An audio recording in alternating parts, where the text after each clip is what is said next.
students. Maybe something around 8 lakhs or 12 lakh students are applying. And the system level scrutiny will be done for checking your ideas. Most of the ideas are checked directly by the AI based apps. Okay, AI based what you say, the tools. So country is having the system to take care of. Imagine, 212 countries are there. Okay, top-notch countries are also not daring to do these things. But நீங்க இன்னைக்கு ஒரு rural area engineering இங்க படிக்கிறீங்க through your innovation council, that is IIT labs, that is PIC.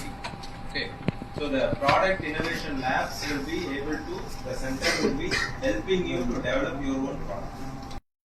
As a student in Pannariyamman Institute, and the ரெண்டு major advantage என்ன சொல்றேன், by the first year, end of the